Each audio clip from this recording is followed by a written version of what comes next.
te ouvindo. Boa noite, pessoal. Meu nome é Tiago, eu sou médico assistente da UTI cirúrgica do HCFM USP. Vamos dar início aqui a mais uma reunião clínica com o tema hoje de TCE na unidade de terapia intensiva. E a nossa convidada é Ana Paula Carvalho, que é diarista da nossa UTI aqui da UAC. Ana, por favor, seja bem-vinda e vamos dar início à nossa reunião clínica. Obrigada, Tiago. Bom, gente, boa noite a todos. Obrigada, agradeço o convite para falar desse assunto que eu sou apaixonada. Na verdade, me apaixonei por TCE quando vim trabalhar aqui na UAC mesmo. Vou começar a compartilhar aqui a apresentação, que o tempo é curto que a gente tem, né? E eu falo bastante.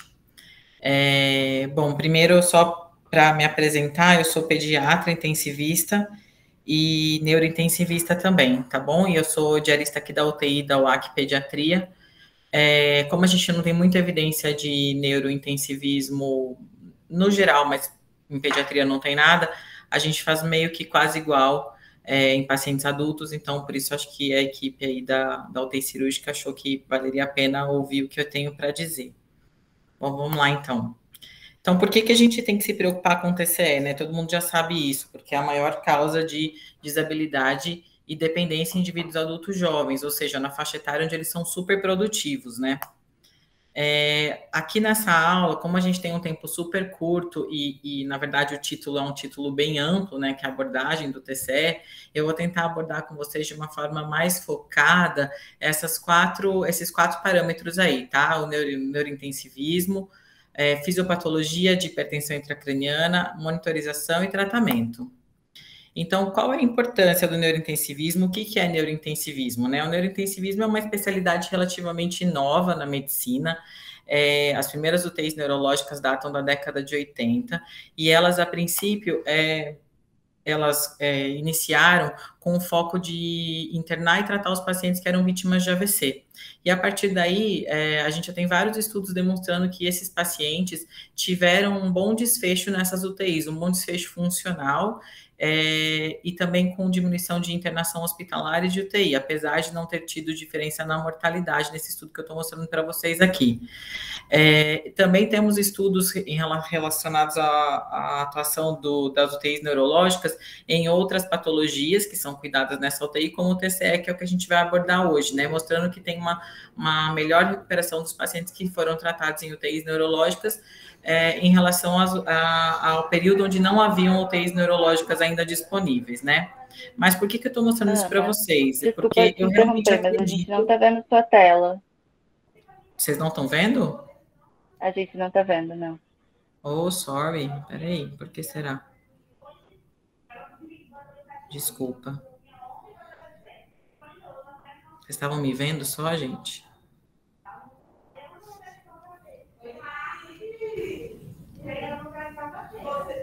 Agora acho que vai. Me desculpem. Eu vou voltar no primeiro. Vou voltar aqui.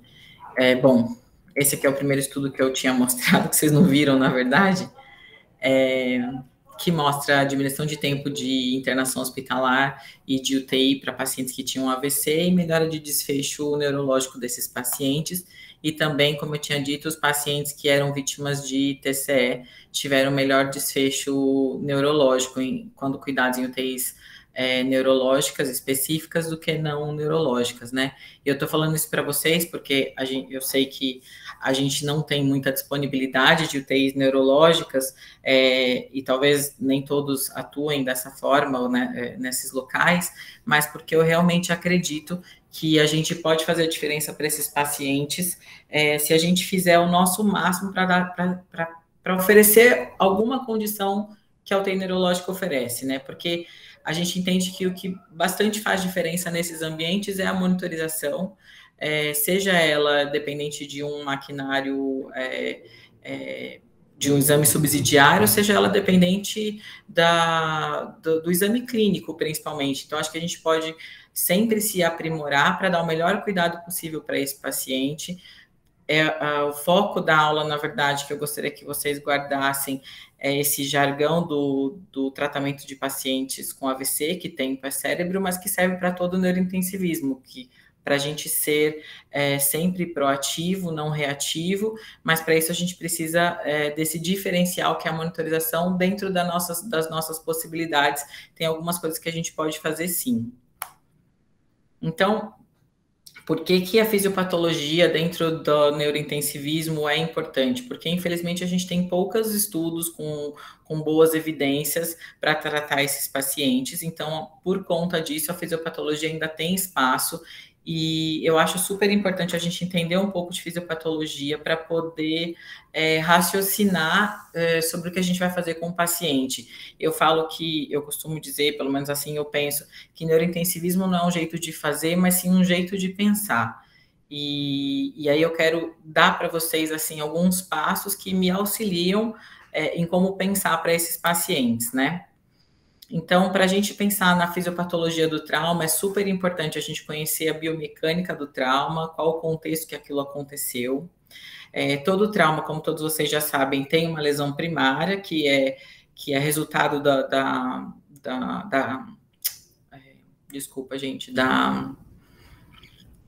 do choque do polo cefálico contra uma superfície rígida, e a imagem inicial vai ajudar bastante a gente a entender o que tem ali, né, por trás dessa lesão primária.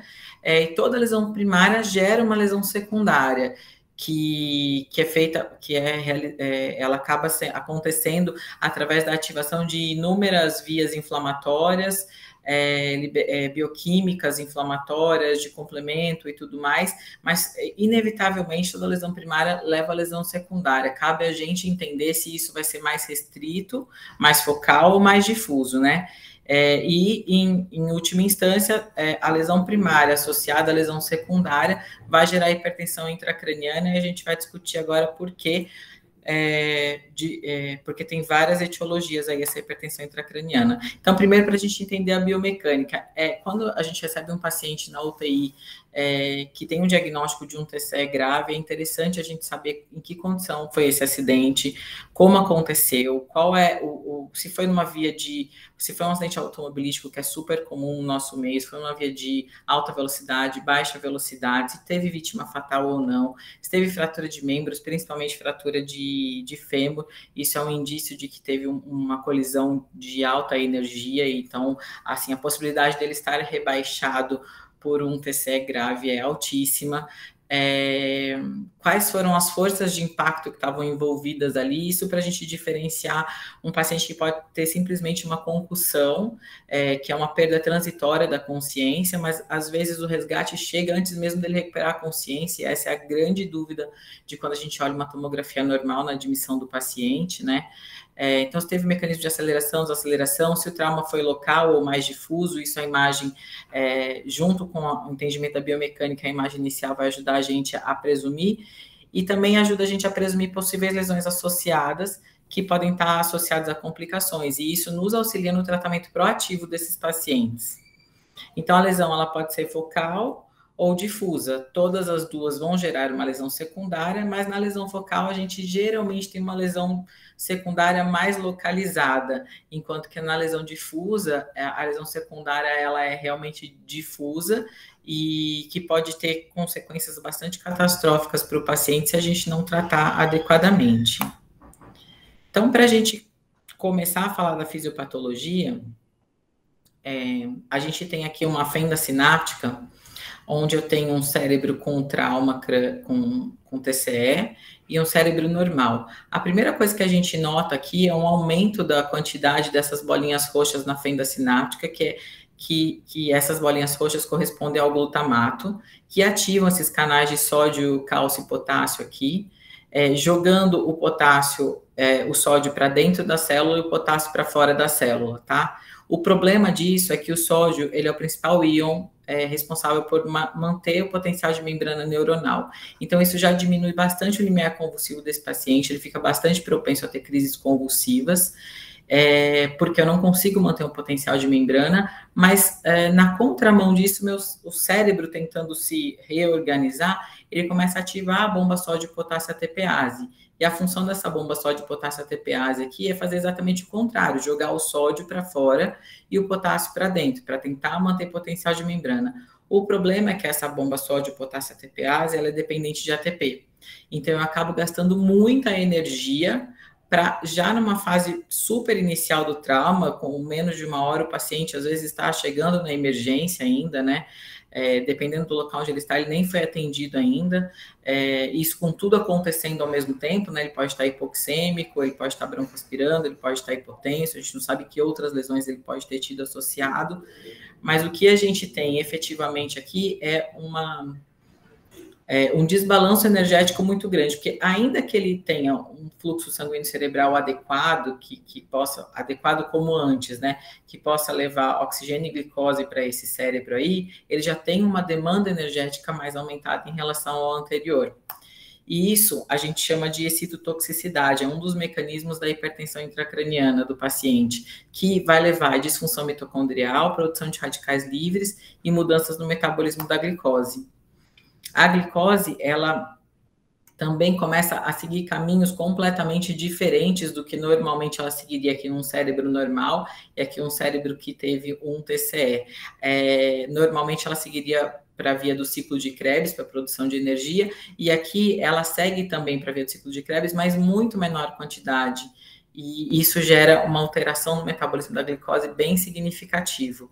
Isso porque o paciente que tem TCE, ele tem um defeito no transporte da glicose cerebral. Como os pacientes, eles têm barreira hematoencefálica e as moléculas grandes, elas precisam ser transportadas por cotransportadores através da barreira hematoencefálica, esse cotransportador pós-TCE nos pacientes, ele fica defeituoso, ele não consegue levar a glicose de forma adequada para o interstício cerebral. Além disso, se o paciente tiver hipertensão intracraniana, ele também vai ter uma diminuição do fluxo sanguíneo e tem uma diminuição da glicólise celular.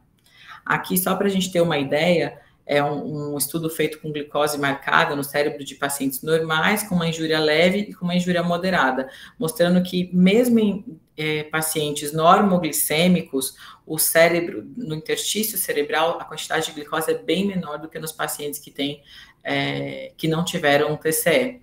E aqui foi medida a glicose no interstício cerebral, mostrando que, por microdiálise, tá, gente, o método, mostrando que pacientes com injúria leve, moderada e grave tem, dependendo da gravidade da injúria, tem menor entrada de glicose para o interstício cerebral, e essa glicose, para ela normalizar, ela leva um tempo maior, quanto mais grave é a injúria que esse paciente sofreu.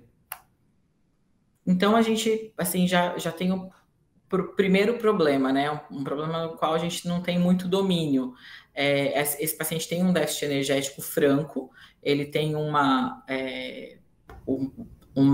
ainda que a demanda seja igual à anterior, como eu já disse, ele tem uma demanda maior, ainda que o aporte seja igual ao anterior, ele tem uma demanda muito maior de energia agora, e isso gera o que a gente chama de crise metabólica. E a crise metabólica, ela é responsável pelo aumento da produção de radicais livres, que tem como principal alvo a membrana celular, a membrana dos neurônios. E os radicais livres, eles lisam a membrana neuronal. Então, aí a gente começa a ter uma morte neuronal importante, isso já antes de 1 hora após a ocorrência do TCE. Fora a excitotoxicidade que a gente acabou de falar e que a gente não tem muito como tratar ela, a gente também tem os mecanismos de alterações bioquímicas com neuroinflamação e formação de edema, e a vasodilatação, que é o que a gente mais vai conseguir atuar na beira do leito do paciente, é o que a gente vai discutir daqui para frente, tá bom? Então, para isso, a gente tem que lembrar um pouquinho da doutrina de Monk-Kelly, que é a doutrina que rege a pressão da caixa craniana de acordo com os volumes e os compartimentos que essa caixa contém. Então, aqui a gente tem parênquima cerebral, sangue e líquor. São os 3 componentes da caixa craniana, que ele só dividiu sangue venoso e sangue arterial, fazendo 4 componentes. E o que essa doutrina fala é que, à medida que um componente dentro da caixa craniana, um desses, ou qualquer um outro patológico, aumenta dentro da caixa craniana, outros têm que sair. No caso que a gente tem como mecanismo compensatório a saída de líquor primeiro, depois o aumento da saída do sangue venoso, e a partir do momento que a gente não tem mais esse mecanismo compensatório, porque isso tem um limite, né, e o líquor acaba, por exemplo, aí eu tenho um aumento da pressão intracraniana dentro da caixa, já que ela é uma caixa inexpansível e rígida.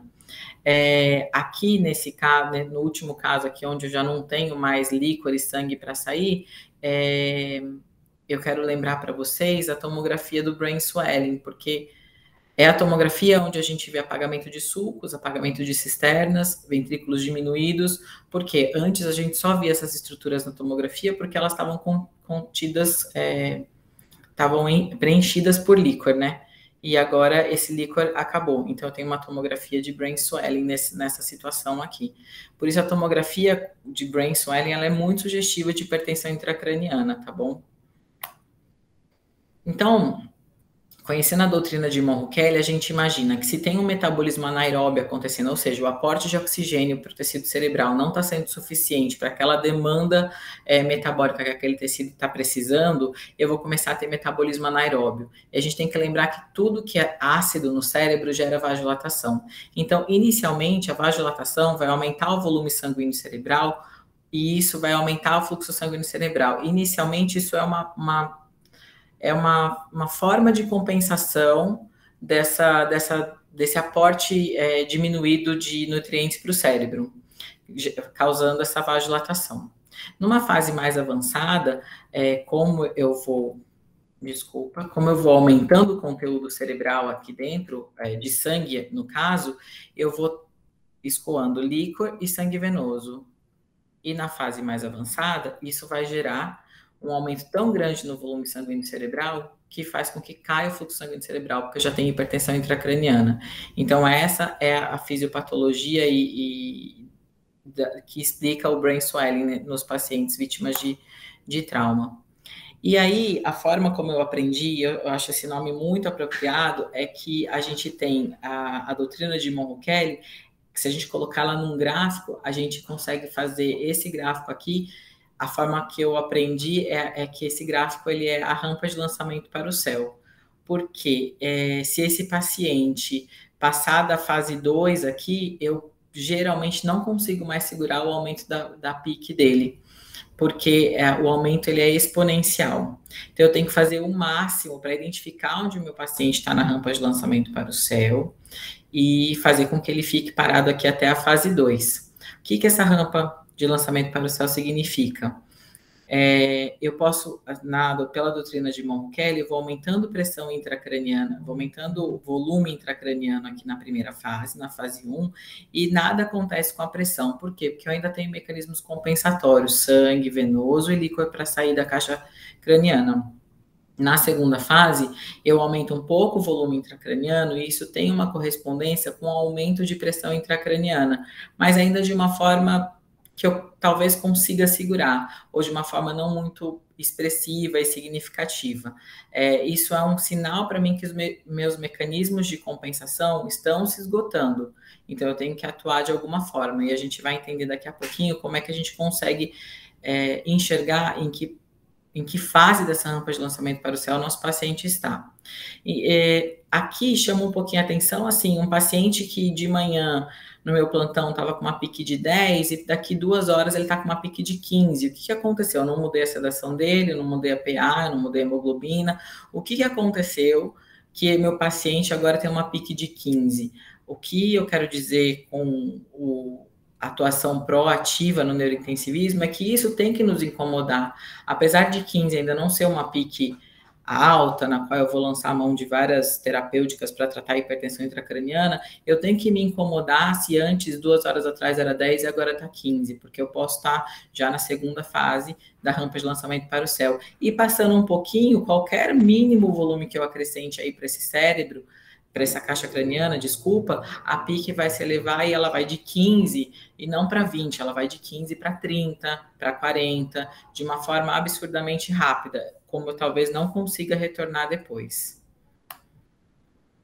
E para complementar a fisiopatologia, só para lembrar um pouquinho do mecanismo de autorregulação, que é extremamente importante quando a gente for falar de monitorização e tratamento desses pacientes, que é a capacidade contrátil da arteríola pré-capilar cerebral dos pacientes, né? Esse aqui é o gráfico típico de autorregulação cerebral que relaciona fluxo com pressão arterial, pode ser PAM ou pressão de perfusão cerebral, mostrando que essas arteríolas, elas têm capacidade máxima de vasodilatação e máxima de vasoconstrição. E passados esses extremos aí, eu vou ter isquemia cerebral, se eu tiver uma hipotensão, uma pressão de perfusão cerebral baixa, ou eu posso ter um edema cerebral, que é o edema vasogênico, que é extravasamento de líquido pela barreira hematoencefálica, ou até mesmo por aumento do conteúdo do volume sanguíneo dentro do cérebro, tá? Dentro da caixa craniana. Mas não só a PAM ou a PPC interferem na autorregulação cerebral. Também outros fatores, e é importante a gente lembrar deles. Fatores hemodinâmicos aí, que a gente já comentou, PAM, PPC, mas não esquecer de viscosidade sanguínea. Eu fiz aqui um círculo verde porque isso aqui corresponde a fluxo sanguíneo cerebral. E fatores metabólicos, como PA2, saturação e hemoglobina, corresponde a conteúdo arterial de oxigênio. E aqui, o PCO2 tem uma grande influência na capacidade contrátil da arteríola pré-capilar. Acidoses, como eu já falei para vocês, que sempre ambientes de acidose geram vasodilatação, porque atuam nessa autorregulação, e a temperatura. Dito essa, de forma bem breve, a fisiopatologia, a gente vai passar um pouquinho para a monitorização. E por que é que a gente tem que monitorizar esses pacientes? Por que será que é importante para a gente monitorizar esses pacientes? Sempre existe a dúvida, né? Se a gente tem que passar monitor de pique ou não, se a gente tem que fazer Doppler diário, ou uma vez ao dia, uma vez por semana, uma vez a cada 2 dias. Então, aqui eu quero mostrar para vocês o racional para que vocês definam e decidam na beira do leito do paciente o que é que vocês vão precisar para o paciente de vocês. Bom, a gente viu lá atrás, quando a gente começou a falar de fisiopatologia, que as alterações químicas neuroinflamatórias começam bem precoces pós-trauma. Falei para vocês sobre a glicose, falei para vocês sobre o oxigênio, e isso pode ser detectado com monitorizações muito específicas, que dificilmente a gente vai ter na grande maioria das UTIs, a não ser que sejam UTIs neurológicas, e mesmo assim, eu estou falando aqui de, por exemplo, de ver glicose no intestino, eu estou falando de microdiálise cerebral, que não é uma monitorização de rotina nas UTIs, mesmo neurológicas brasileiras, né? De qualquer forma, para dar um exemplo para vocês, que essas alterações, elas começam a acontecer lá atrás, e a gente, enxergando, tendo a possibilidade de ver essas alterações, a gente já teria a oportunidade de intervir antes que acontecesse alguma coisa, clinicamente falando, antes que isso tivesse uma tradução ou um quadro clínico bem evidente, né? No entanto, o que é que acontece? O que é que a gente vê na nossa prática, né? A gente começa a ver sinais clínicos e complicações a partir do momento que a doença começa a se instalar. E aí sim a gente intervém para esses pacientes. Então a gente perdeu aqui uma janela de oportunidade que seria muito interessante. Só para vocês terem uma ideia, a relação lactato-piruvato, que é uma outra variável que pode ser medida através da microdiálise cerebral, ela mede muito metabolismo anaeróbio cerebral, ela consegue anteceder o aumento da PIC em mais de 6 horas, tá bom? Então, assim, a gente já consegue perceber que está tendo um metabolismo anaeróbio, que a gente precisa aumentar a quantidade de oxigênio ofertada para esse cérebro antes da PIC subir em pelo menos 6 horas, sabe? Então, assim, isso é muito importante para prevenir morte neuronal, uma vez que se a gente permite isso, tem liberação de radical livre e destruição de membrana celular. Então, o paciente neurocrítico, eu costumo dizer que o melhor monitor para os pacientes neurocríticos é o nível de consciência, mas esses pacientes, eles precisam estar sedados na grande maioria das vezes, porque a gente precisa diminuir o consumo metabólico cerebral.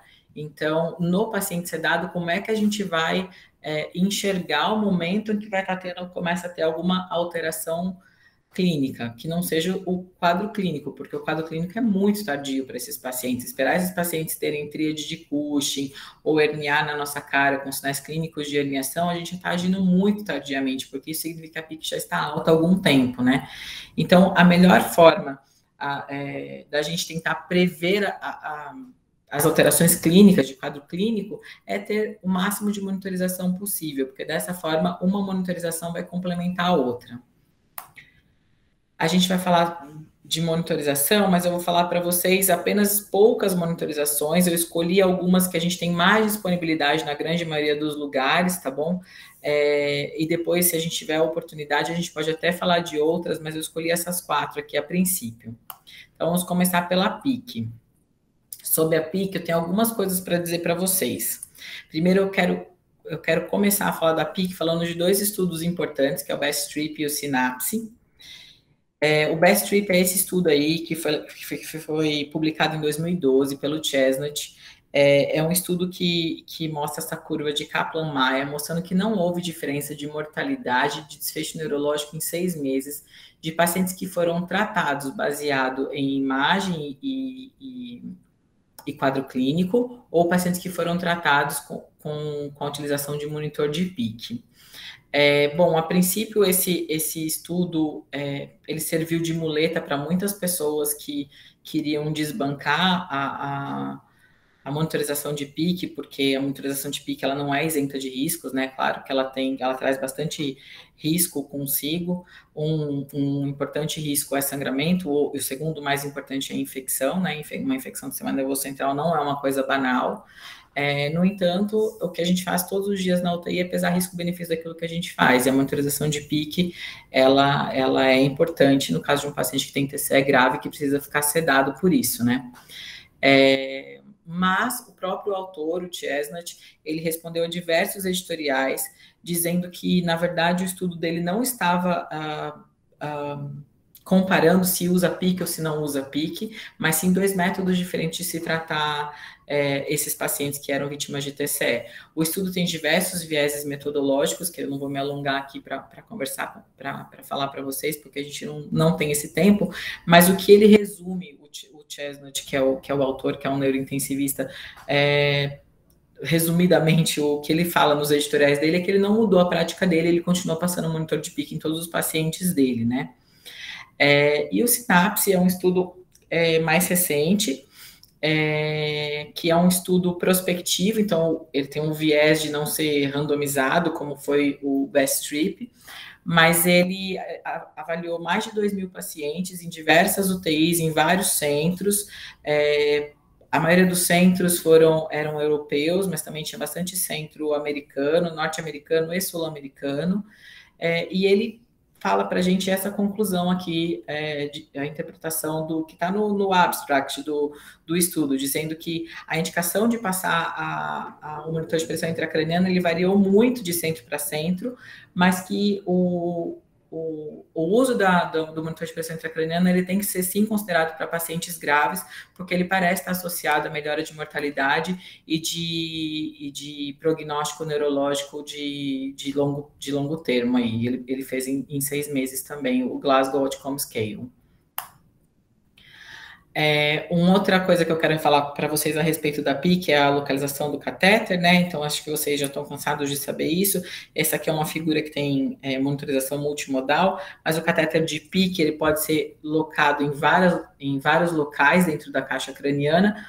Os mais utilizados são o monitor intraparenquimatoso e o monitor intraventricular. O monitor intraventricular, ele nos permite drenar líquor, o intraparenquimatoso, ele permite acoplar outro tipo de monitorização, que é a oximetria cerebral e a temperatura cerebral, dependendo óbvio, do catéter que você tem. É possível fazer PIC não invasiva e a gente, dessa forma, diminuir os riscos que esse monitor traz consigo? É possível, mas ainda não de forma contínua e fazendo com que a gente enxergue um número, né? Bom, a gente tem o ultrassom de bainha de nervo óptico, que a gente usa bastante na nossa prática diária, mas usa principalmente como um triador dos pacientes que chegaram, por exemplo, que tem uma biomecânica do trauma compatível com um TCE grave, ou clínica de TCE grave, com Glasgow menor que 8 na cena, mas tem uma tomografia de entrada normal. Então, a gente acaba repetindo a bainha de nervo óptico para ter como discutir com a equipe da neurocirurgia a passagem de um monitor aí para nos ajudar. Também ele tem sido usado para pós-tratamento, né? Se você faz uma salina, por exemplo, se diminui ou não a bainha, apesar dela não ter uma evidência tão robusta de que isso seria... de qual tempo isso levaria para acontecer, a gente já sabe que ela pode nos ajudar bastante a entender se houve melhora ou não da pressão intracraniana. E um outro método aí não invasivo que tem sido usado é um monitor de PIC não invasiva. Eu não tenho nenhum conflito de interesse, eu peguei essa foto da internet e da empresa, né, a Brain4Care, que comercializa esse dispositivo, e a desvantagem desse dispositivo é que ele nos mostra a curva da PIC, o pulso de onda da PIC, mas ele não nos mostra ainda o número dessa PIC de forma contínua, como um monitor invasivo pode fazer. Dose acumulada de PIC. Eu queria mostrar para vocês esse trabalho bem interessante, e aqui a gente tem um paciente que foi visto por 48 horas, ele tinha uma PIC média de 16 milímetros de mercúrio, e um outro paciente que também foi visto por 48 horas, e a PIC média dele também era 16 milímetros de mercúrio. No entanto, esse segundo paciente aqui apresentou diversos picos ou aumentos da pressão intracraniana, fora da curva, apesar da média, fora do limite, desculpa, de 20. Apesar da média ser igual, este paciente que teve um aumento de pique, a gente chama de dose acumulada de pique, maior do que o primeiro paciente, ele tem um pior desfecho neurológico. Então, assim, é importante a gente tratar a pique no momento que ela está aumentada e de forma efetiva, porque isso faz diferença no prognóstico dos pacientes. Esse trabalho foi o trabalho que no guideline mais recente aí do BTF de 2016 mostrou que a PIC que aumenta a mortalidade ou piora de desfecho é 22 e não 20 para pacientes adultos, né? E esse mesmo trabalho, eu vou falar um pouquinho para vocês de PRX, esse mesmo trabalho que mostrou que a PIC é 22 como trigger para melhora que a gente tem que ser tratada para melhora de mortalidade e de desfecho, ele também viu que existem alguns subgrupos que podem se beneficiar de outros triggers. Então, é uma coisa que a gente tem que ter sempre em mente. A gente ter o número de 22 na cabeça e começar a agir loucamente em cima desse número somente, talvez não faça muito sentido para todos os pacientes. Então, assim, entra de novo a questão da proatividade do neurointensivismo, a gente tem que monitorizar, porque só monitorizando adequadamente a gente pode individualizar esses pacientes. Por exemplo, pacientes nesse trabalho aí que tinham mais de 55 anos, eles se beneficiavam de uma PIC para mortalidade de no máximo 21 e para desfecho neurológico de 18. E pacientes do sexo feminino, PIC de mortalidade até 23 eram toleráveis, e mais para desfecho neurológico também 18. E esse trabalho também teve um importante papel de mostrar para a gente que o PRX, a gente vai comentar daqui a pouquinho o que é PRX, ele é muito importante para predizer prognóstico neurológico favorável. Se eu pensar só em mortalidade, quanto esses pacientes morrem, eu pensaria num alvo de PRX de 0,25. Mas para eu pensar num prognóstico neurológico favorável, eu preciso de um alvo de PRX que é 5 vezes menor. Então, talvez a gente não esteja tratando adequadamente os nossos pacientes para a gente pensar em desfecho funcional, em como eles vão ter alta da UTI, se a gente enxergar só a PIC. É isso que esse trabalho trouxe de interessante para a gente. E, por fim, a curva, o pulso de onda da PIC, né? Então, todo paciente monitorizado, não adianta a gente ver só o número, a gente precisa colocar no modo que dê para enxergar esse pulso de onda aqui da PIC, onde P1 corresponde à sístole ventricular, P2 é a tidal wave, que é o acomodamento do sangue quando entra na caixa craniana, e P3 corresponde à diástole. Se P2 estiver maior que P1, isso é um indício para mim de diminuição de complacência cerebral, ou seja, estou chegando no limite. Não aumente mais nenhum volume intracraniano, porque minha rampa de lançamento para o céu já está da fase 2 para a fase 3. É esse aqui o pulo do gato para a gente enxergar em que fase daquela curva nosso paciente está. Então, aqui é um exemplo da PIC P1 maior que P2, que é o habitual e o normal, e aqui um paciente com P2 maior do que P1. Aqui eu fiz questão de colocar isso para vocês, foi de um paciente nosso aqui, mostrando que nem sempre a PIC está aumentada. Isso significa somente que ele não tem mais complacência. Que se eu, por exemplo, deixar esse paciente tossir, superficializar um pouco a sedação dele, ele reter um pouco mais de CO2 e isso gerar uma vasodilatação, eu vou aumentar um pouquinho a quantidade de sangue dentro da caixa craniana. Como eu já não tenho complacência, porque eu já estou na fase 2 para 3, a PIC vai explodir. Vai para 30, 40, enfim. Vai depender de cada paciente. Mas a PIC não está alta. Provavelmente, como ele não tem mais complacência, ele não tem mais líquor, provavelmente ele tem um tomo com brain swelling, mas não necessariamente a PIC já está alta, tá bom? Bom, agora vamos falar um pouquinho de PRX. O que é o PRX? Eu vou explicar, assim, apesar de não ser muito fácil a gente ter isso na prática clínica, eu acho que é muito interessante a gente entender o racional, como isso funciona, porque beira-leito a gente consegue pensar em muitas alternativas para o nosso paciente. PRX é um método matemático que correlaciona as duas variáveis de PAM, ou pressão de perfusão cerebral, e PIC. A gente pega as duas variáveis medidas, mensuradas no mesmo tempo, e joga numa planilha de Excel, na correlação de Pearson, e a correlação de Pearson vai te dar um valor. E esse valor é o que a gente vai transformar em PRX, porque a gente está usando pressão de perfusão cerebral, ou PAM, e PIC, tá bom? O PRX me fala se essas duas variáveis elas estão muito correlacionadas ou pouco correlacionadas. E aí a gente precisa lembrar, de novo, é por isso que eu falei no começo da aula, sobre a autorregulação cerebral. Se eu aumento a pressão arterial do meu paciente e a PIC aumenta junto, isso significa que elas estão positivamente correlacionadas, porque eu aumento uma, a outra aumenta. Então, isso é um sinal de que a minha autorregulação está disfuncional para essa faixa de PA.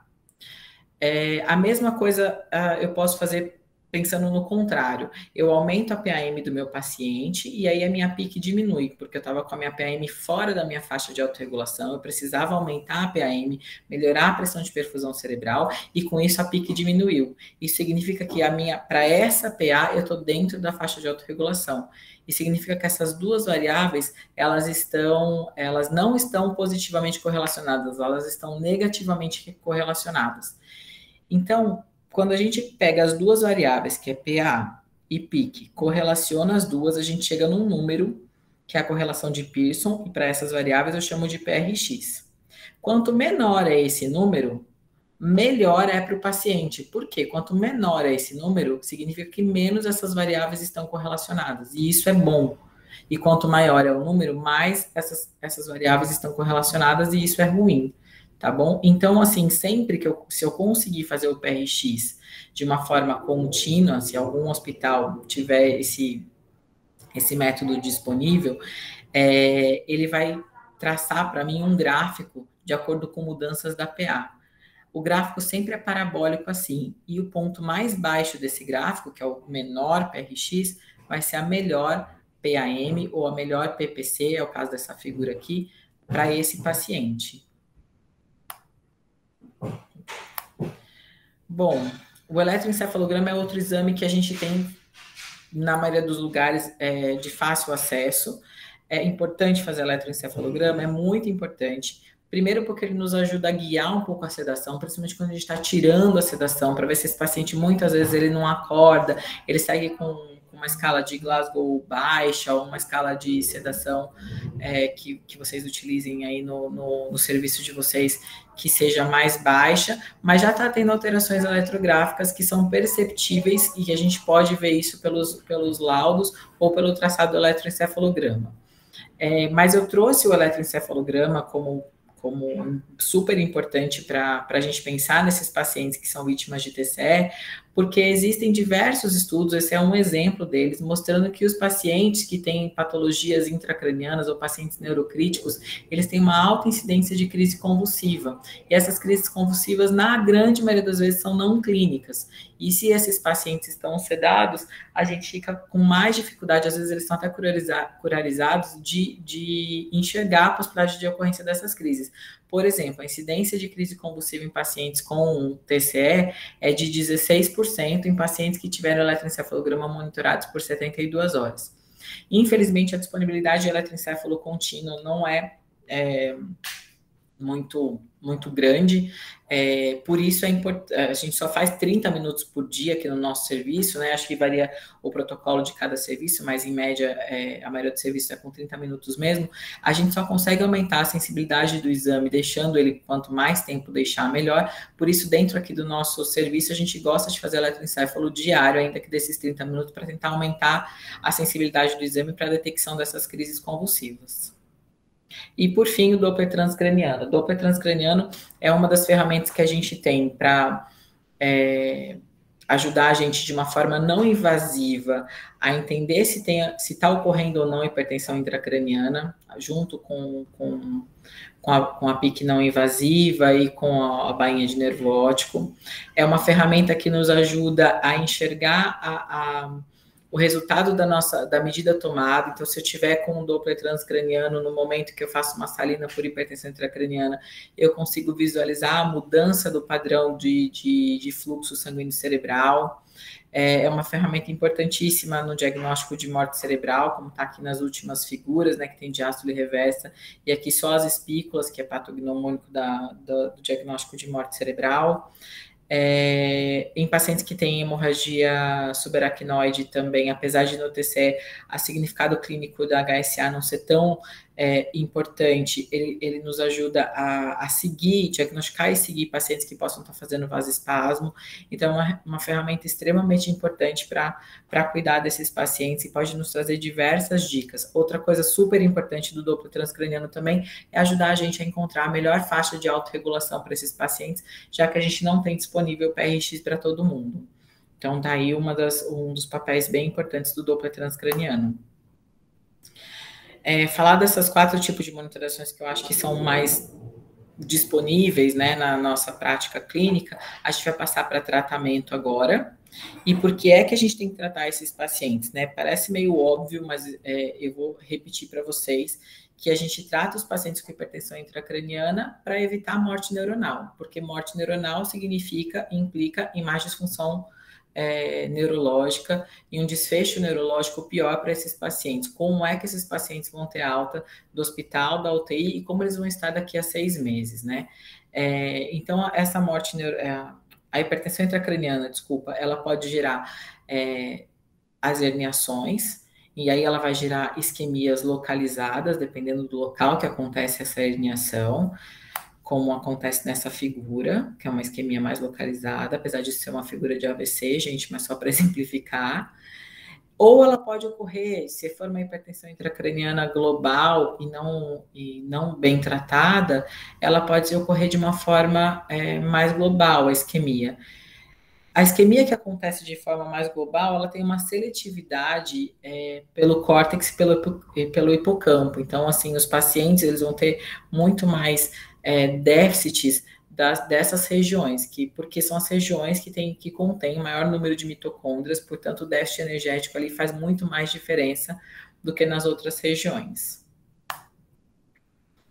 E que tipo de tratamento a gente pode adotar para esses pacientes, né? Então, eu falo que sempre a gente tem o tratamento básico, o pacote básico, que ele não pode deixar de existir o tempo inteiro para esses pacientes. Então, não é o tratamento da hipertensão intracraniana quando está 25, 23, é o que a gente faz por esses pacientes todos os dias e digo mais, o tempo todo. É checar absolutamente tudo o tempo todo desses pacientes e a PIC mudou de 10 para 15, o que aconteceu e rechecar tudo de novo. É um trabalho conjunto com toda a equipe multi, a fisioterapeuta, a enfermagem, com habilidades de avaliar esse paciente e o médico são muito importantes, tá bom? Ele basicamente evita a injúria secundária, né? Porque a lesão secundária já está acontecendo, mas as injúrias secundárias ainda vêm em cima da lesão secundária e piora tudo. O tratamento precoce, então quando tiver picos de hipertensão intracraniana, a gente atuar precocemente para reperfundir o mais precocemente possível, tá bom? E o tratamento farmacológico para esses doentes, ou seja, tratar o neurônio que está doente. O que eu tenho que fazer para tratar já que o paciente teve um TCE, ele tem um neurônio doente, o que eu posso fazer? Que remédio que eu posso dar para tratar isso? Infelizmente, apesar de inúmeras pesquisas, a gente ainda não tem medicação para tratar o neurônio doente, então a gente tem que ficar sempre baseado nesses dois mecanismos aqui, tá bom? Então, o que é o pacote básico? O pacote básico é aquilo que a gente faz o tempo inteiro na UTI, né? Então, eu falei aqui do papel do fisioterapeuta, que a gente ficar de olho na quantidade de CO2, no PCO2, coligasometria, ter um capnógrafo, esse paciente é super importante, cabeceira elevada e centrada. Então, o paciente que tem TCE é inadmissível ficar com a cabeça virada para o lado, não pode, porque isso diminui o retorno venoso para o tórax do sangue que está na cabeça, e a gente já sabe, se ele estiver na rampa de lançamento para o céu, na fase 2 para 3, esse sangue que ficou represado pode significar um aumento súbito e muito grande dessa PIC, né? Cuidado com as disnatremias que podem acontecer por conta da patologia neurológica. A hipertermia e as crises convulsivas são dois fatores que aumentam muito o consumo de oxigênio, ainda mais desse cérebro, então a gente tem que tomar muito cuidado. Se a glicose, já em condições normais, não entra na célula, imagine o paciente hipoglicêmico. Então, esse paciente não pode ficar hipoglicêmico de jeito nenhum. E a gente tem que tratar a hiperglicemia, porque a hiperglicemia também piora muito a liberação de radicais livres, tá bom? A anemia entra no contexto de viscosidade sanguínea, lembrando que a hemoglobina também é o carrinho que leva o oxigênio para o cérebro. Então, é importante a gente pensar e olhar o tempo todo se esse paciente está anêmico ou não, para evitar o aumento de consumo de oxigênio, tá bom? Então, o pacote básico basicamente vai evitar as injúrias secundárias. Nossa meta na UTI é aumentar a oferta de nutrientes. A glicose a gente não tem muito o que fazer, exceto evitar a hipoglicemia, mas em relação ao oxigênio a gente pode sim ajudar bastante e diminuir o consumo desse cérebro. Esse é um estudo que, na minha opinião, é mais antigo, do New England, é um estudo de revisão de tratamento de hipertensão intracraniana, mas, na minha opinião, ele é muito feliz porque ele coloca os passos para tratamento da hipertensão intracraniana nessa forma aí de escada, né? Então, a gente começa pela intubação do paciente, sedação e analgesias adequadas, e o pacote básico. O pacote básico não pode deixar de existir em todas as etapas dessa escada aí o tempo todo, mesmo que esse paciente não tenha hipertensão intracraniana ainda, mas tem risco de hipertensão intracraniana. Todos esses passos dessa escada aqui, eles mexem, acreditem em mim, na capacidade contrátil da arteríola pré-capilar. Então, eles estão mexendo todos os degraus aqui na autorregulação, ou seja, na vasodilatação e contração da arteríola pré-capilar, todos eles adequam a oferta e consumo e pressão de perfusão cerebral e estão relacionados à formação do inchaço, da tumefação encefálica, do brain swelling, tá? Apenas a hipotermia, ela é capaz de diminuir também as reações bioquímicas e neuroinflamatórias, que estão diretamente também relacionadas ao edema. E essa escadinha, ela é super feliz por ser na forma de escada, na minha opinião, porque ela coloca aqui do lado mais escuro dessa figura os efeitos colaterais que cada uma dessas medidas tem. E todas elas têm efeitos colaterais que são muito importantes e que podem colocar a vida do paciente em risco. Daí a importância da gente ser muito proativo com hipertensão intracraniana, né? Para a gente evitar ter que subir esses degraus aqui, porque cada degrau que a gente sobe, a gente está correndo um risco maior para esse paciente. Eu queria colocar para vocês uma situação para exemplificar isso, onde eu tenho essa tomografia num paciente e ele faz de conta que ele tem uma PIC monitorizada e a PIC dele está 27. E eu preciso tomar alguma medida para baixar a PIC dele. Então, qualquer uma dessas medidas que eu tome, seja aumentar a sedação, adrenalíquor, mexer da terapia hiperosmolar, o que quer que eu escolha fazer, hiperventilar, eu vou fazer o seguinte, como todos esses degraus mexem na arteríola pré-capilar, do lado patológico aqui, onde tem um edema importante, com desvio de linha média, eu tenho acidose e vasodilatação. E do outro lado eu tenho uma arteríola mais preservada. Como eu faço a minha medicação, ela ganha corrente sanguínea e ela atua no cérebro, ela vai atuar muito mais na arteríola preservada, vocês concordam? Do que na arteríola que não está preservada, que tem acidose e vasodilatação. Isso vai favorecer um gradiente maior ainda de pressão, porque daí eu vou cair bastante a PIC aqui e não vai cair aqui. Como o cérebro é todo compartimentalizado, eu vou estar favorecendo uma herniação. No caso aqui, como é unilateral, subfalcina. Então, eu coloquei isso para vocês só para a gente pensar que todas as nossas medidas, elas têm consequências para o paciente e podem ser consequências graves, né? Então, por isso a gente tem que lembrar sempre do pacote básico e atuar sempre nele. Vou falar rapidamente, já está acabando, tá, gente? Vou falar rapidamente para vocês, não de todos os passos, mas de alguns passos que eu considero bastante importante, né? Sempre que a gente pensa em aumentar a sedação do paciente, a gente tem que considerar a possibilidade de hipotensão. E se eu falar para vocês que em mais da metade dos pacientes que a gente pega que estão com a PIC descompensada, assim, eu chego no plantão e a PIC está aumentada, primeira coisa que eu faço é tentar adequar a PA do paciente, né? Porque muitas vezes, na grande maioria das vezes, antes de dar salina, antes de hiperventilar, antes de dar colocar a CDVE para drenar, porque tem efeitos colaterais, eu vou tentar ajustar o pacote básico do paciente, porque a hemodinâmica encefálica, ela é dinâmica, né? Ela muda. Então, a PA-alvo de ontem, que fez no Doppler de ontem, que eu consegui detectar ontem, com certeza não é a mesma de hoje. Então, o que a gente normalmente faz? A gente vai tentar encontrar qual é a melhor PA que vai deixar esse paciente dentro da banda autorregulatória dele, porque isso vai fazer com que ele tenha um fluxo sanguíneo cerebral adequado, nem hipofluxo com isquemia e nem hiperfluxo com hipertensão intracraniana. Eu posso fazer isso como? Através do PRX, se eu tiver monitorização disponível, como está aqui no nosso gráfico.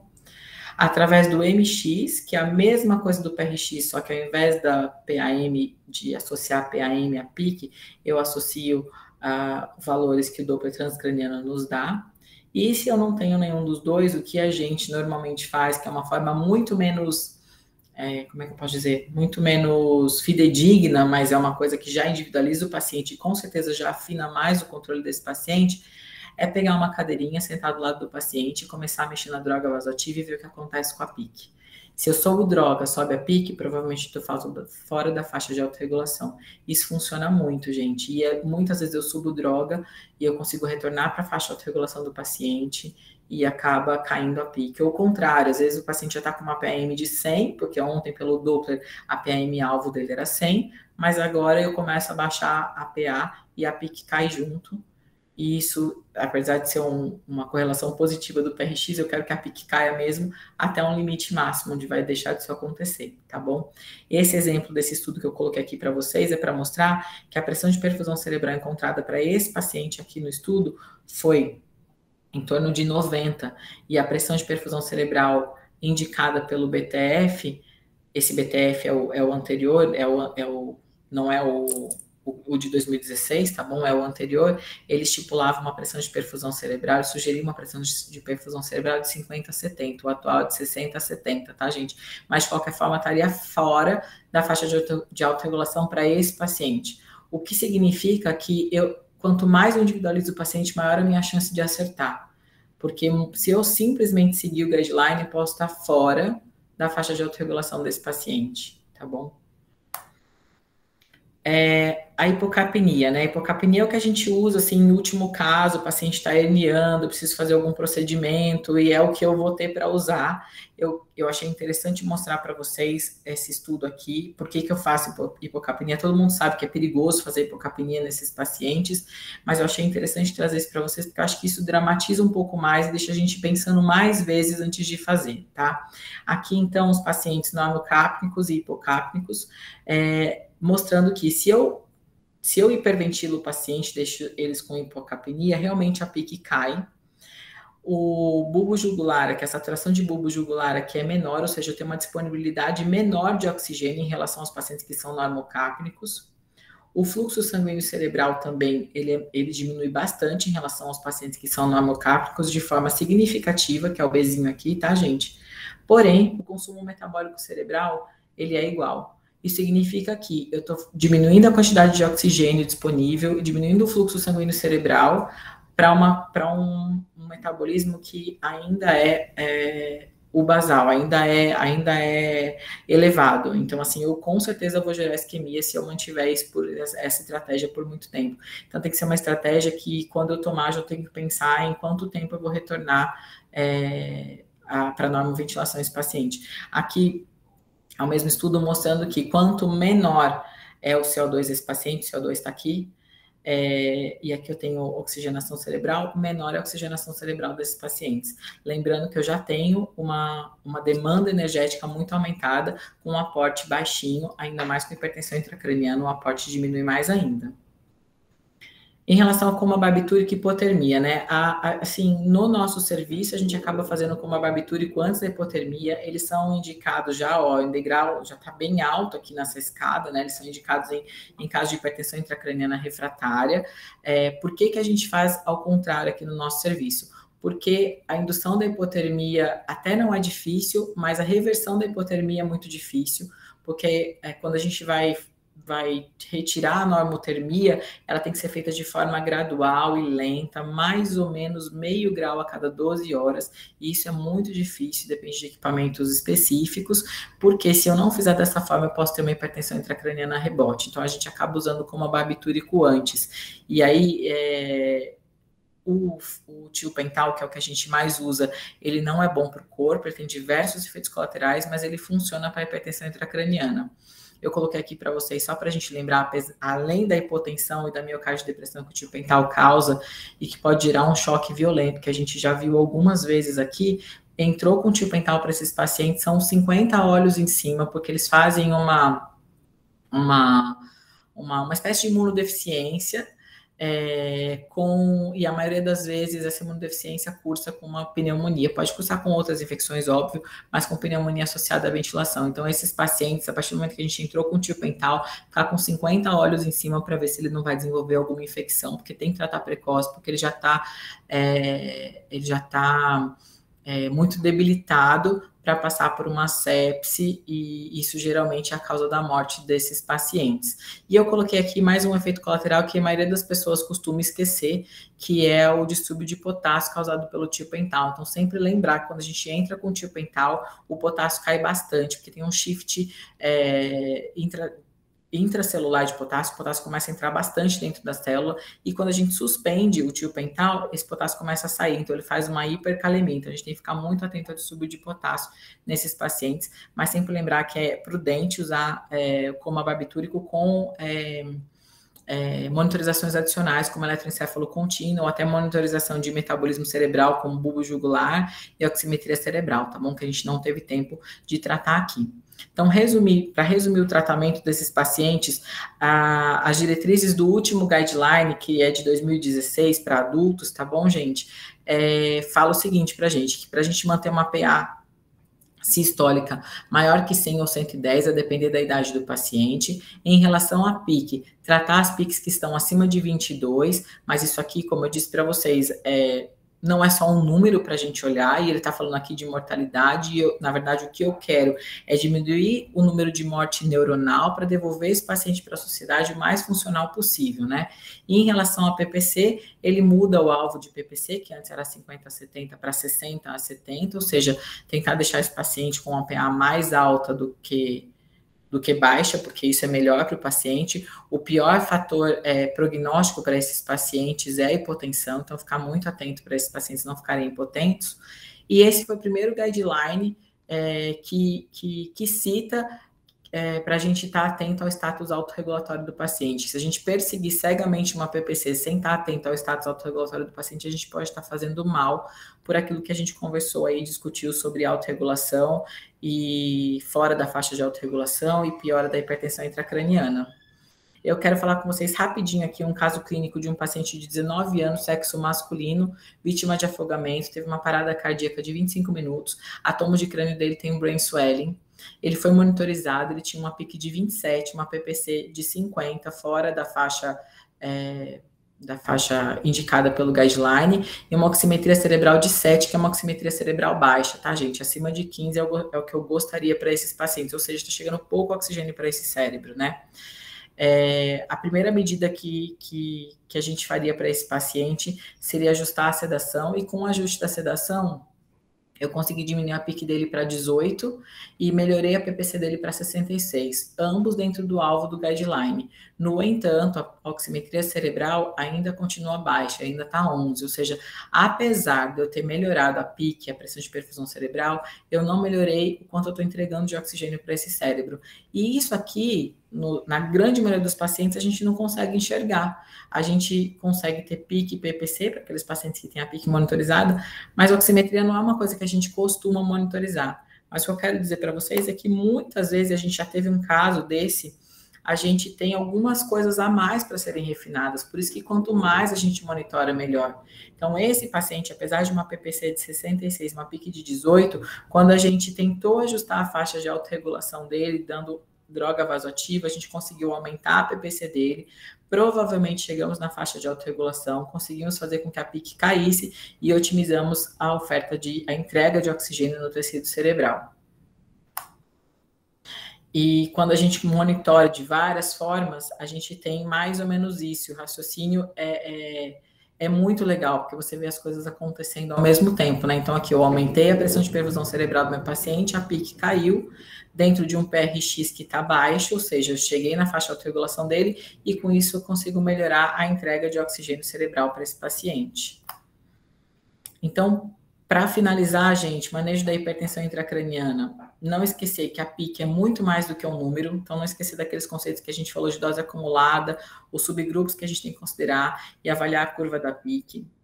Não esquecer nunca de fazer o pacote básico, iniciar no meio e para terminar. É o tempo todo, 24 horas por dia, esse pacote básico, lógico, com o auxílio de toda a equipe multidisciplinar, então todo mundo tem que estar muito ciente de tudo que o paciente precisa, por exemplo, cabeça em posição neutra, PA na faixa adequada, não ter desglicemia, enfim, tudo que a gente já conversou, tá? E para isso, PA na faixa adequada, a gente pode lançar mão de alguns métodos, tipo RX, MX e bunda na cadeira, olhando para o PIC e para a PA desse paciente, que eu não coloquei aqui.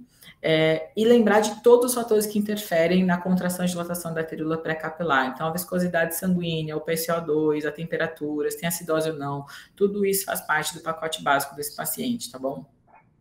Sempre ser proativo e não reativo, porque se a gente for reativo, a gente já está correndo atrás de um monte de neurônio que morreu, e isso implica em diminuição do desfecho funcional desse paciente, tá bom?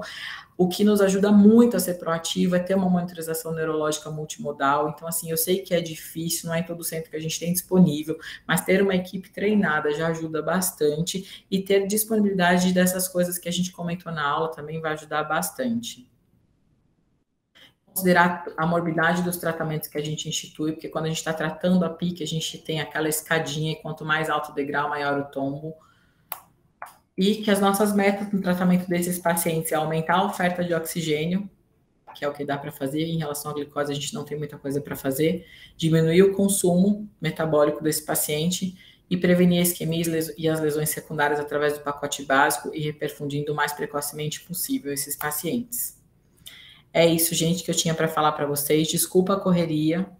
Estou aqui aberta para se alguém quiser tirar alguma dúvida, alguma coisa. Eu vou só abrir minha câmera para poder enxergar vocês. Ana, muito obrigado. Uma aula excelente. É muito conteúdo. A gente já tinha conversado antes que provavelmente seria bastante conteúdo mesmo para condensar numa aula só. Mas você foi excelente. Você passou por todos os temas mais importantes. E agora estamos abertos aí para perguntas para quem chegou depois. Estamos com bastante gente aí. Então, está aberto aí para pergunta, pessoal.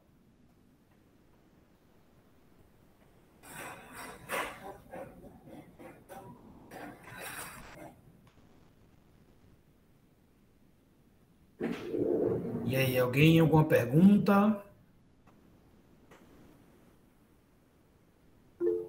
Isaac Monteiro, pode falar, Isaac.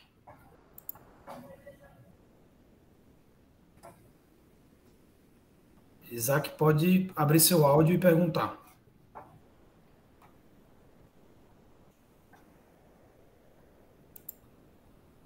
Isaac? Isaac consegue me ouvir? Acho que já está liberado aqui para você você perguntar, Isaac, pode perguntar. Não sei se ele colocou a mão. Não sei se o Isaac queria apertar outra coisa. Deixa eu ver aqui. Tá possível. Bom, quem mais? O que a gente tem de pergunta? Luiz Monteiro, por favor. Ana, desculpa, rapidinho, só. Eu já achava você ótima, agora virei seu fã. Mas... Você é ótima mesmo. E eu consegui aprender bastante hoje com você, com algumas dúvidas aqui. Eu não conhecia nada do PRX, eu fui apresentado agora por você, eu achei uma medida muito interessante. Será que, quer dizer, nada mais é do que um teste de correlação de Pearson jogado numa curva? Isso. Então, provavelmente ele pega os dois valores, traça uma integral das curvas e joga a curva resultante lá. Será que a gente não consegue brincar com isso num software de estatística? Consegue, mas o problema é que a gente vai conseguir brincar. Para a gente brincar com isso, a gente vai fazer isso de forma retrospectiva. E isso não vai ser tão interessante. Não, né? não, beira-leito, aquela hora que você, como você falou, pôs a bunda ali e você vai fazendo as modificações. Será que você não pode já ir jogando os valores no software, no SPSS, por exemplo, numa página de correlação de Pearson, para ir obtendo curvas? Eu imagino que sim, mas a gente vai precisar ser bem rápido ali, né? Porque ele deve ter monte de valores para jogar e escolher o que vai ser, porque o ideal seria que fosse exatamente na mesma hora. A gente consegue fazer retrospectivamente. O Luiz Guilherme foi um cara que até me estimulou a fazer pós em neurointensivismo. Ele era da UTI do trauma, ele é anestesista. Ele era do resgate, né? Oi? Ele era do resgate. Isso, do resgate, isso. Ele fez isso diversas vezes. Mas ele espetava o pendrive no monitor de PIC e no monitor multiparamétrico com a PA, porque daí ele conseguiu correlacionar exatamente os mesmos tempos que eles eram medidos para jogar no gráfico. Porque eu acho que a dificuldade é a gente saber, sei lá, segundo a segundo, minuto a minuto, qual é o valor fidedigno ali, sabe? Porque mesmo o software tem um gap. Como tinha... O software tem gap, mas você consegue programar... se você quer que faça nos últimos 5 minutos, qual é a melhor PPC, nos últimos 30 segundos, nos últimos 10 minutos, não é em tempo real mesmo, você tem razão. Ele tem um gap mesmo, mas você consegue ver pelo menos a cada 5 minutos como é que tá. Né? Se tá dentro ou se tá fora da faixa de autorregulação desse paciente, né? E isso traz muito benefício para a gente, porque isso muda o tempo inteiro, com certeza, né? A gente faz Doppler uma vez por dia para achar a PA-alvo do paciente. Por isso que quando a PIC escapa um pouquinho, a gente não tem que ficar satisfeito, tem que ir lá e tentar de novo. Então, mas a gente vai acabar sendo retrospectivo, mas num tempo talvez meio longo, né? Como é que a gente vai anotar, sei lá, cada 10 minutos, talvez.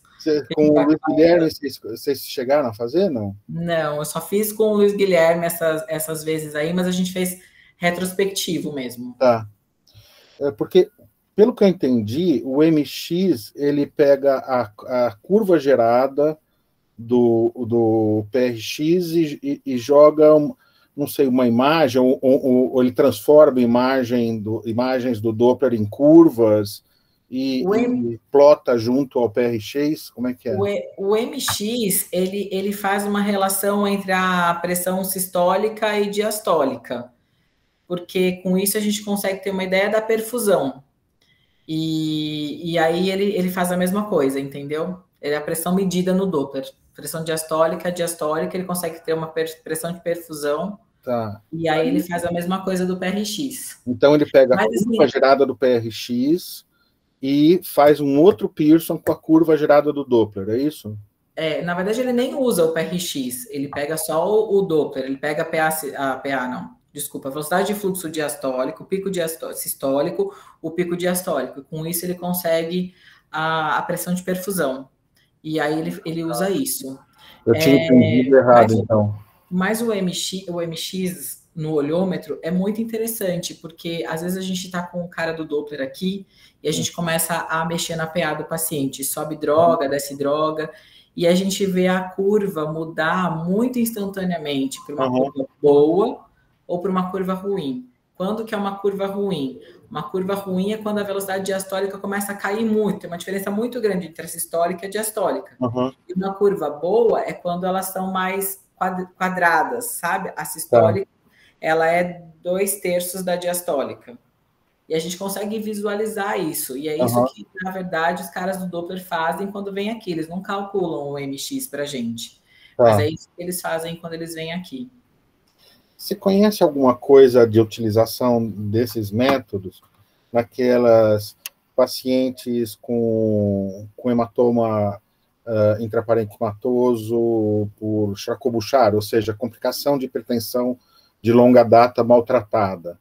Porque é sempre a dúvida que fica nesses pacientes, assim, qual é o delta de pressão de perfusão boa para esse camarada cronicamente hipertenso? Ele sangrou na cabeça, é verdade, mas isso não...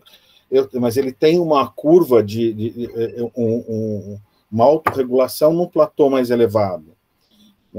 Você conhece alguma coisa disso? Não, eu não conheço estudos sobre isso, mas na verdade esse cara que é hipertenso crônico, ele tem uma curva de autorregulação, aquela típica lá, mais desviada para a direita.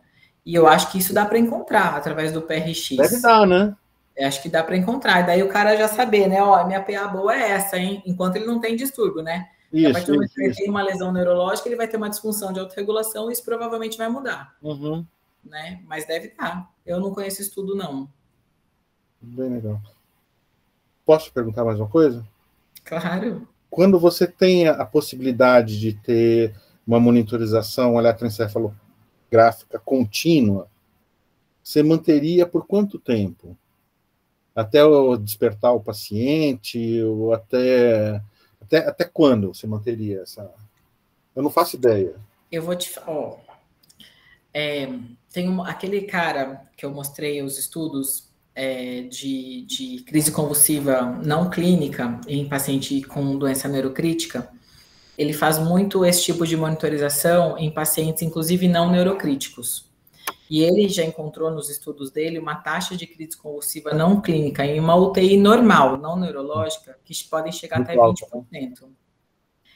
Para isso, ele fala que precisa ser monitorizado 24 a 48 horas. Se a gente monitorizar bastante, assim, nesse tempo, a gente consegue ter uma boa sensibilidade para pegar se o paciente for realmente convulsionar. Agora, trazendo um pouco para o nosso mundo, cuidando dos TCEs, eu vou te falar que enquanto ele tem hipertensão, o risco de hipertensão intracraniana alto, mesmo que ele esteja monitorizado, mas não está com hipertensão intracraniana, eu deixaria ele monitorizado. Porque isso me dá segurança para não usar, por exemplo, profilaxia de crise convulsiva, que é uma coisa que a gente usa. Por que a gente usa? Porque se o cara está na rampa de lançamento para o céu, fase 2 ou 3, fase 2 para 3, e ele tem uma crise convulsiva, um escape convulsivo, a pique dele vai escapar de uma forma absurda e eu não vou nem saber por quê. E eu vou começar a correr atrás do rabo e colher o produto dos efeitos colaterais do que eu causei. Por isso que a gente, assim, já aproveitando, né, a gente usa aqui na nossa rotina pacientes com risco de hipertensão intracraniana, profilaxia para crise convulsiva por esse motivo. Agora, se eu tivesse esse cara monitorizado de forma contínua, eu não precisava usar, porque se eu visse ele convulsionar, eu tratava. Então, sim, né, para esses pacientes eu deixaria, enquanto ele tem risco de hipertensão intracraniana, então ali nos primeiros 3 dias, talvez. Maravilha, muito obrigado. Adorei sua aula. Obrigada a você, imagina. E aí, pessoal? Ninguém mais levantou a mão, mas temos ainda disponibilidade para perguntas.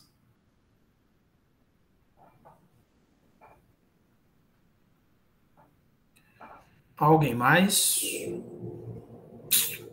Deixa eu ver se tem alguém com essa mãozinha levantada. Não tem. no chat nada também. Eu acho que o doutor Luiz perguntou bastante coisa e acabou que também tirou dúvidas das pessoas. É isso aí, pessoal. Desculpa, Tiago. Não, pelo contrário, as suas perguntas foram muito boas. E aí acabou contemplando bastante coisa. Foi bom, foi uma interação excelente. E aí, turminha? O que vocês acham? Beleza, então? Então, olha só, queria, Ana Paula, então agradecer a você pela aula. Essa aula nossa é mais uma aula que vai ficar no YouTube da UTI cirúrgica, né, do HCFM USP. Quem não teve a oportunidade de assistir, vai poder assistir depois lá no nosso YouTube. Já temos uma aula, a segunda aula não subiu por motivos técnicos, que foi a aula de hemodinâmica, mas vai subir já essa semana, junto com a aula de Ana Paula, que vai subir também lá no canal do YouTube. A gente tem uma newsletter que tem o cadastro dos e-mails lá, que a gente passou nos grupos de WhatsApp, que vocês receberam esse convite. E a próxima aula, que a gente vai fazer no mês que vem, no começo do mês de outubro, será sobre perfil de resistência bacteriana com a doutora Laína Bubac, que é que é da nossa equipe de terapia intensiva e é infectologista. Então, Ana, queria te agradecer muito, sua aula foi excelente, muito boa, muito ao que a gente estava pensando.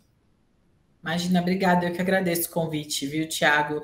É um assunto que eu gosto bastante, desculpa o tempo, porque eu falo bastante. É isso, mas fala só coisa boa, que a gente podia deixar aqui 3 horas você falando aqui. Imagina, obrigada a você. Que é isso. Daí, meu se alguém quiser tirar alguma dúvida também, eu estou disponível. Tá Maravilha. Bom? Beijo, noite, Ana. pessoal. Obrigada. Valeu, tchau, obrigada. obrigada. Obrigado, Ana. Boa noite a todos. Boa noite. Até amanhã. Tchau.